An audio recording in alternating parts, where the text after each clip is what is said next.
This is Moses and the Prophets, the channel dedicated to reestablishing messianic prophecy as the vital center of the faith of Jesus, Messiah.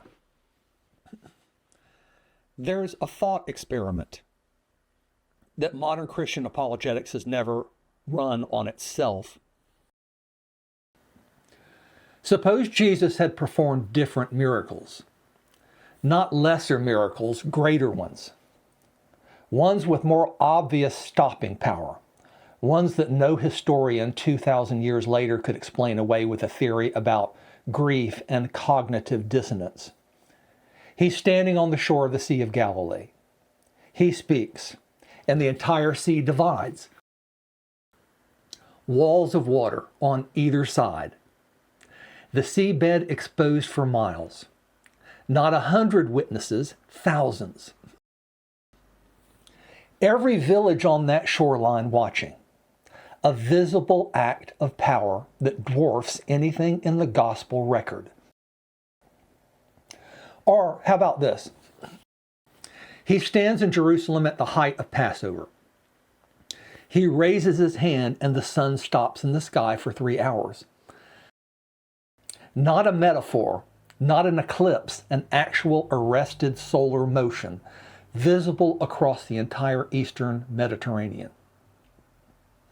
Every Roman official in the region logs it. Every Jewish family on pilgrimage sees it. You can't explain that away. Or this. The Roman garrison in Jerusalem. He raises his voice and fire falls on it. Column after column in full public view. The occupying power visibly and catastrophically judged. The crowd erupts. This is him. This is the one they have been waiting for. Nothing like this has happened since Elijah on Mount Carmel. Now you should ask yourself this. By the standard most apologists use, miracles establish divine power. Divine power validates the messengers.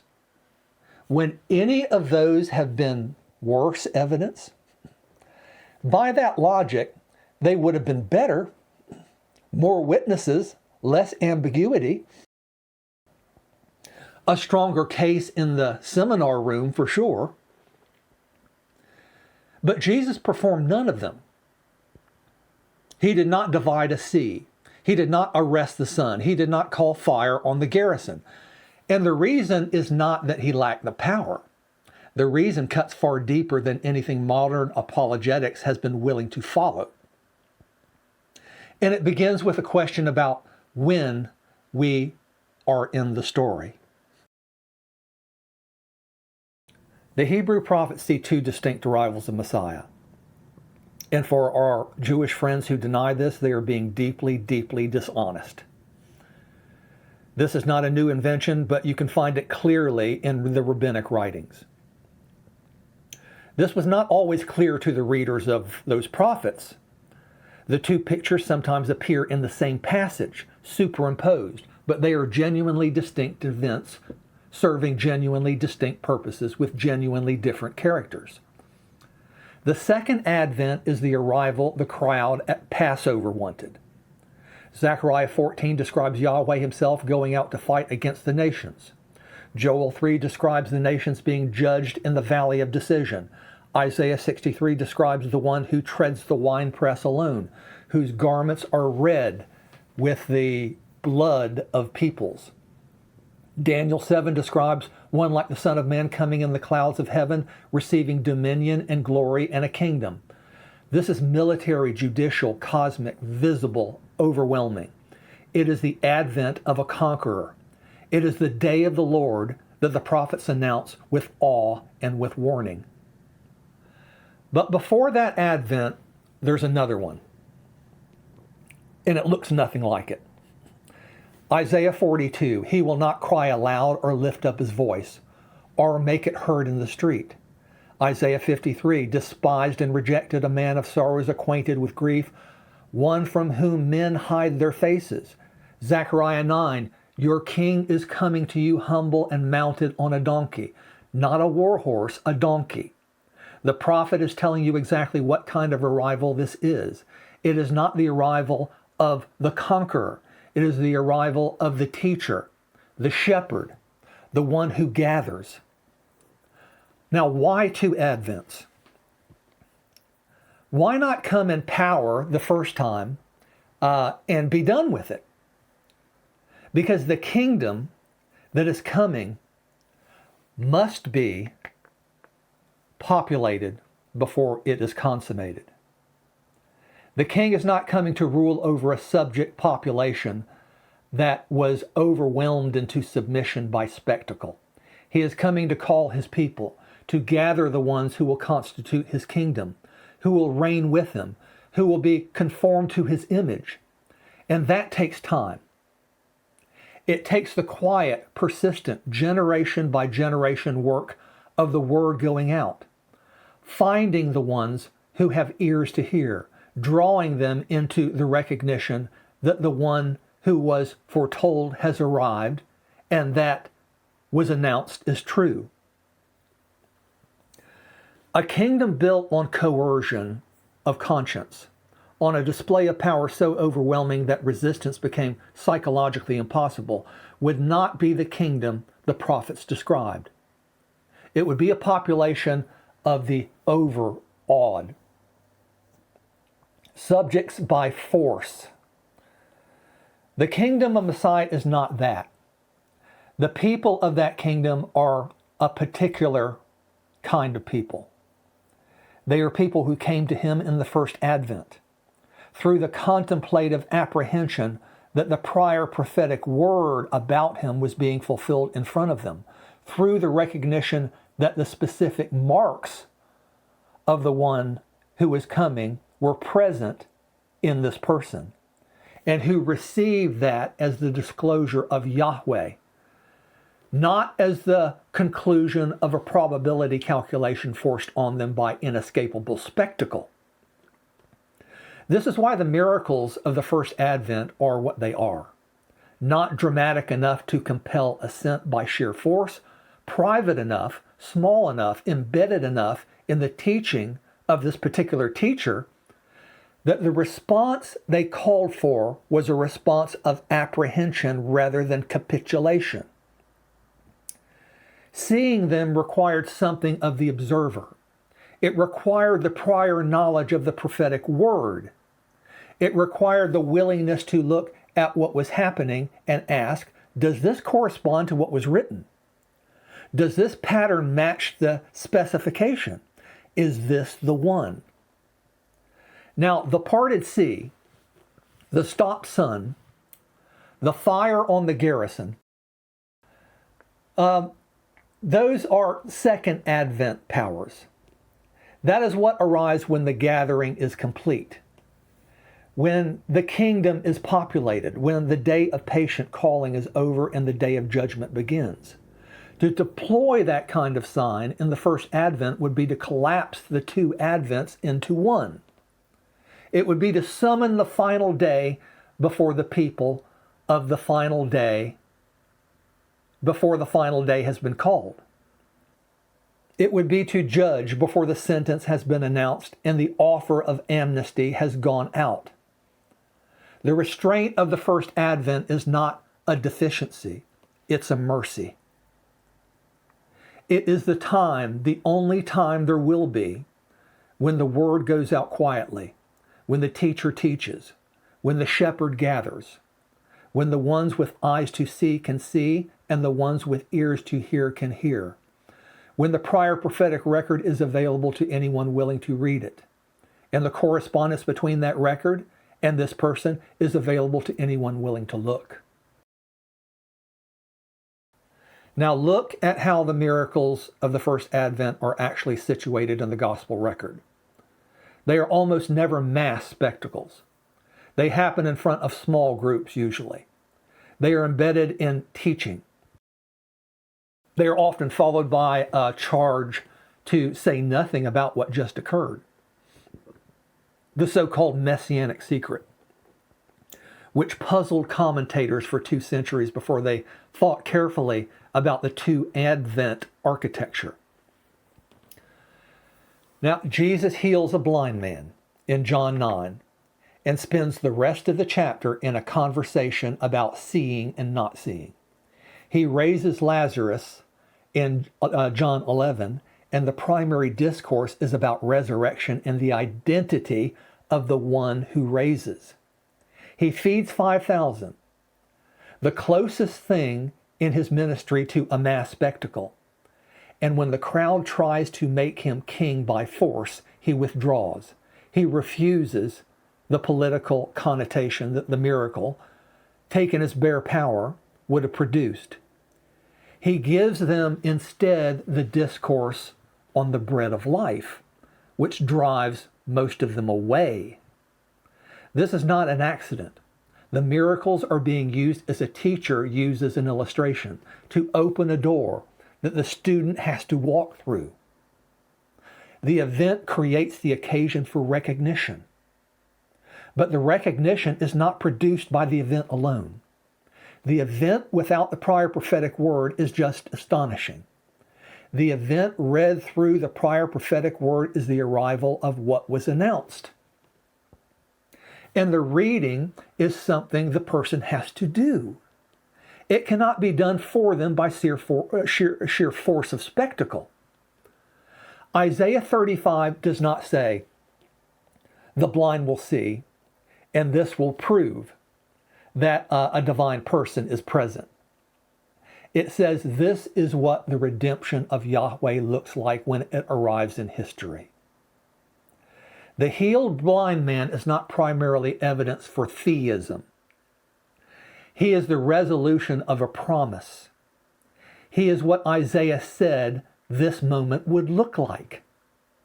And the person who sees him and thinks of Isaiah is not making a philosophical inference. They are apprehending a correspondence between a word that was spoken and a reality that has arrived. This is the faculty the first advent is designed to invoke, not the faculty that is overwhelmed by raw power and capitulates. The faculty that was given to human beings at creation. The capacity to recognize truth when it is presented in a form the mind can engage. To receive a correspondence between what was announced and what is present. To be drawn in rather than driven. The faculty that the image of God in man makes possible, and that the Word of God is uniquely suited to address. Yahweh has placed His Word, the prior prophetic record, as the most precious thing in the universe available to human perception. Not as a puzzle to be solved, not as an argument to be won, as a disclosure, as the shape of what He has been doing and what He intends to do, put into language, available to anyone who will read it, requiring nothing more than the willingness to look at the document and then look at what arrived. The miracles of the first advent are the moment the document becomes visible. They are the announced word entering the world in a form that can be seen. Now here's where modern apologetics makes the characteristic and very, very costly error. It treats the miracles of Jesus as if they were the second kind of sign. The parted sea, the stopped sun, the fire on the garrison. As if they were bare power demonstrations whose significance lies entirely in the fact that they occurred and cannot be explained by natural causation alone. The argument goes, miracles require divine power. Divine power validates the messenger. The resurrection is the decisive miracle. Therefore, the gospel is true. Now, that structure does not depend on prior prophetic predication. It does not need the two Advent architecture. It does not need Isaiah 35 or Zechariah 9, or the difference between the humble first coming and the military second coming. The prophecies, when they appear at all in this kind of apologetics, are treated as supplementary. Additional texture for audiences who find the Old Testament interesting, not structural elements that change the logic of the entire argument.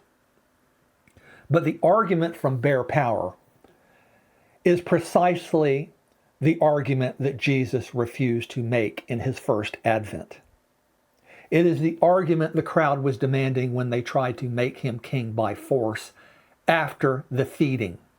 It is the argument the devil was offering in the wilderness. Throw yourself from the pinnacle of the temple. Let the angels catch you publicly.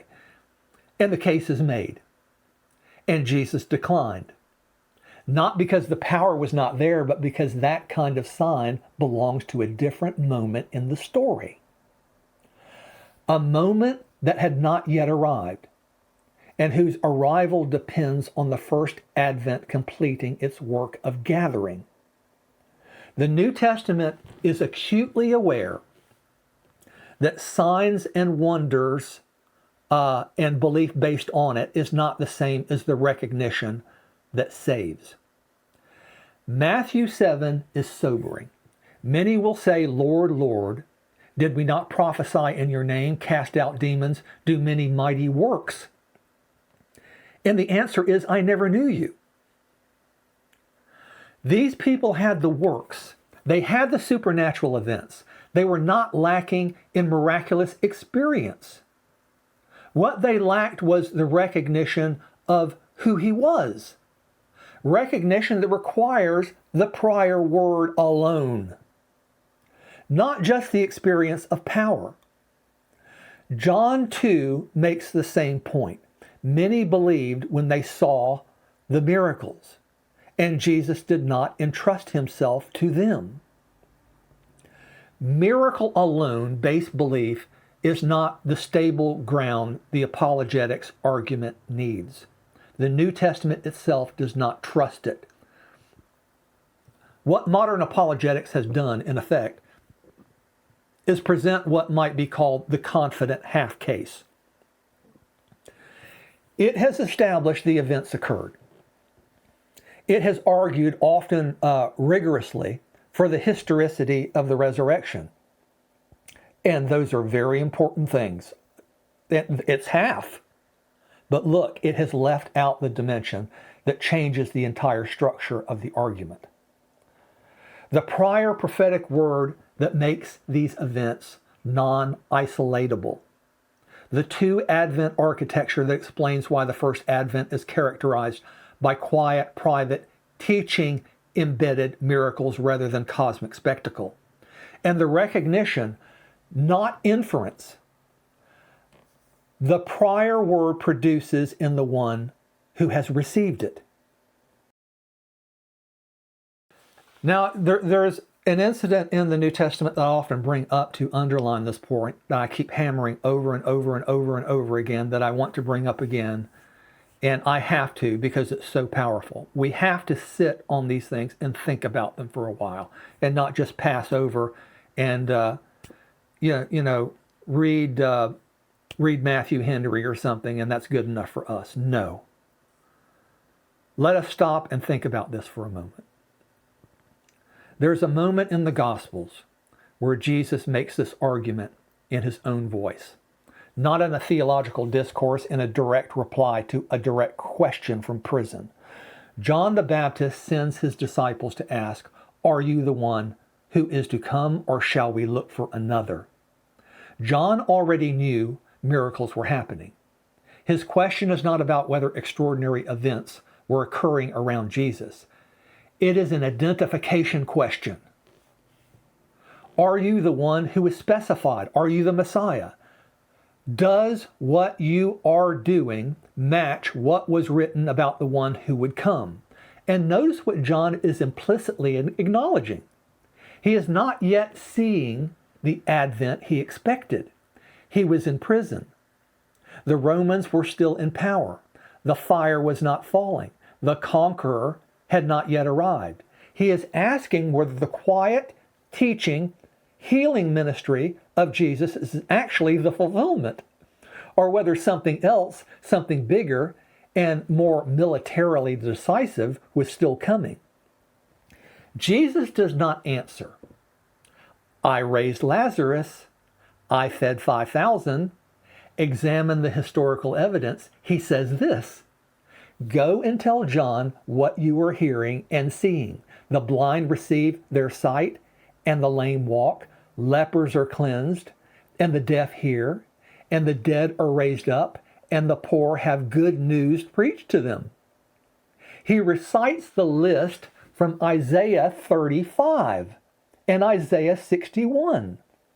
And that's the whole answer. Not a power demonstration, a correspondence. What is happening matches what was written. This Advent, this gathering phrase of the kingdom, John knows those texts. John knows what they describe. The answer to his question is yes, I am he. And the evidence is that the prior word and the present event are in alignment, exactly as specified for the first Advent, not the second. Blessed is the one who does not stumble on account of me. The stumbling block is the first Advent itself. The fact that it is quiet, humble, private, teaching embedded, designed for contemplative apprehension rather than military triumph.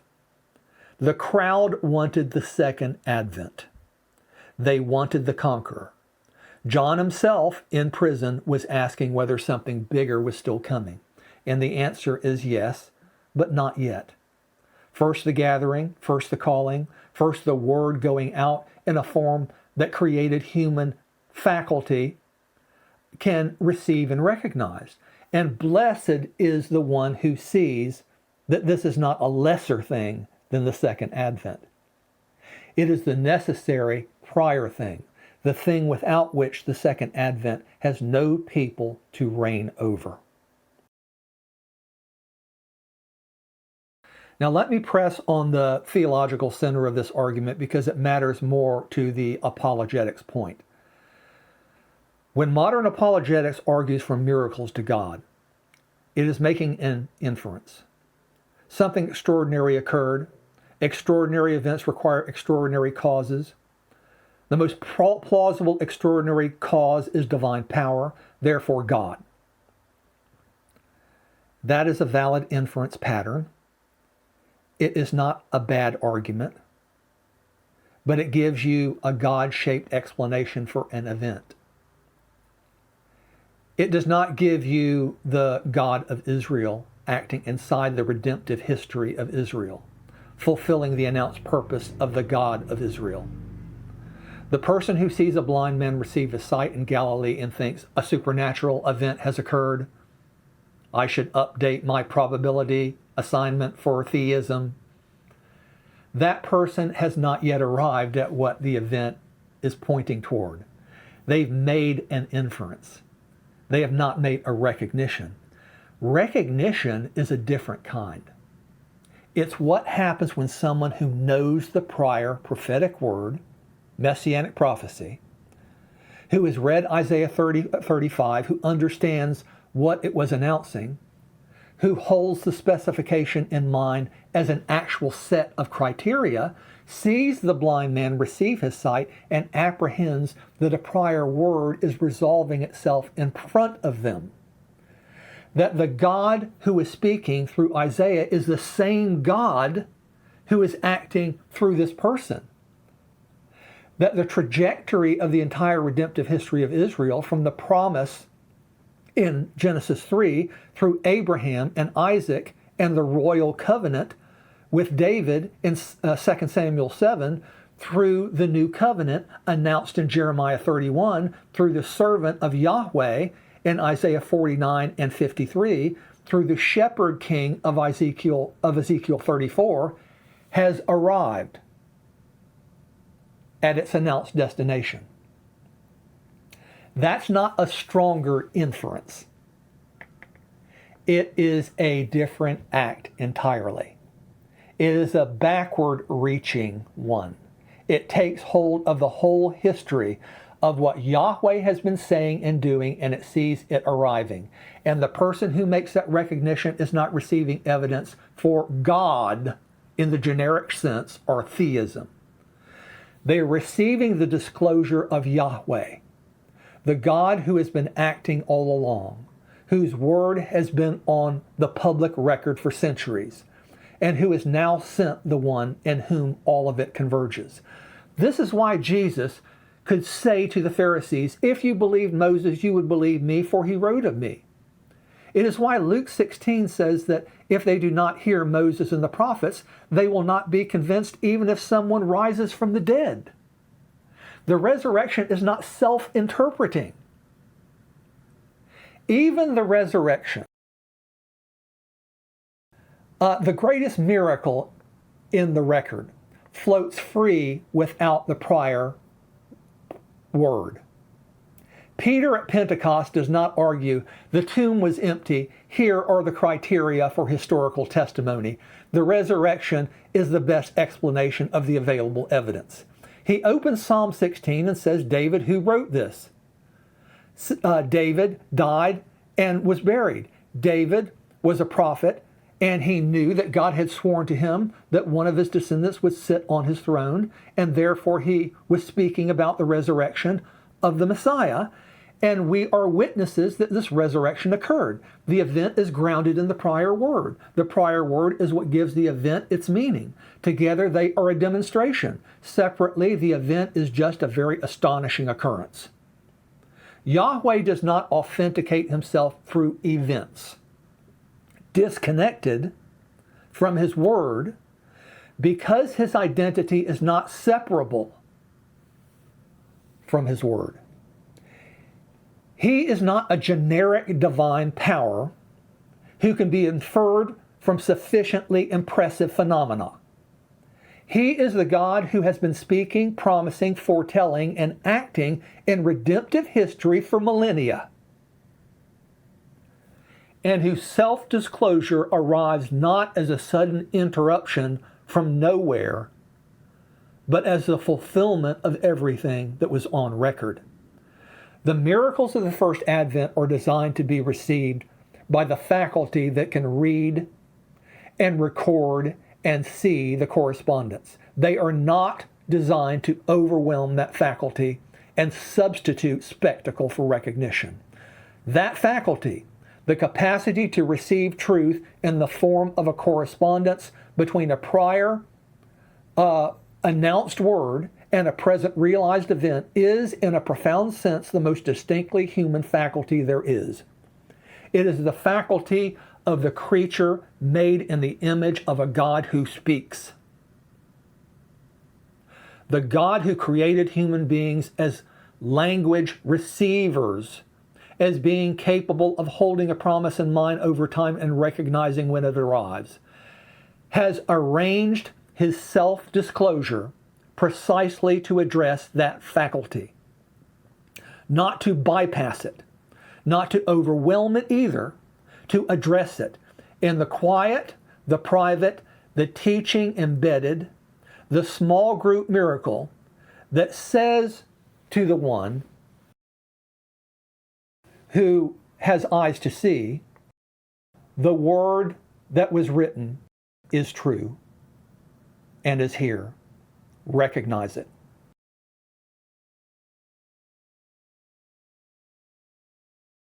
The miracles Jesus could have performed, the parted sea, the arrested sun, the fire on the garrison, are coming. The prophets describe them in detail. They belong to the second advent, when the gathering is complete, when the patience of the first advent has run its course, when the king who came quietly the first time comes in glory, the second time, and there is no ambiguity about power or dominion. But when we are not in that moment, when we are still in the first Advent's wake, still in the time of the word going out quietly, still in the gathering phase, when the prior prophetic record is available to anyone willing to read it, and the correspondence between that record and the one who fulfilled it is available to anyone willing to look, The people who constitute the kingdom of the Messiah are still being called by the same means they were always called, through the reception of a prior word and the recognition that what was announced has arrived. The apologetics tradition that presents only the miracle as raw event, only the power, only the historical occurrence, only the argument from the tomb, is presenting the half of the case that could equally support any sufficiently attested supernatural claim in any tradition. It is not presenting the half that is unique, the specific, bounded, prior word, attached, non-isolatable character of the miracles of the first advent, which were designed not to coerce the conscience, but to address the deepest human faculty, the one that was made to receive a word and recognize its arrival. If you have been given only the half case and found it eroding, if the probability arguments have felt increasingly thin, if the historical defenses have started to feel like they are not quite reaching something that matters, what you may be missing is not more evidence. What you may be missing is the prior word, the document trail, the prophetic record that makes these events something other than impressive occurrences. The record that, when it is received and the correspondence is seen, does not produce a conclusion. It produces a recognition. The recognition that the God who was speaking through the prophets of Israel is the same God who arrived in the first century, doing exactly what he said he would do, in the manner he said he would do it, in the first of two advents, gathering the people who will reign with him in the second. That is not a half case. That is the whole case. And it has been in the prophets the entire time.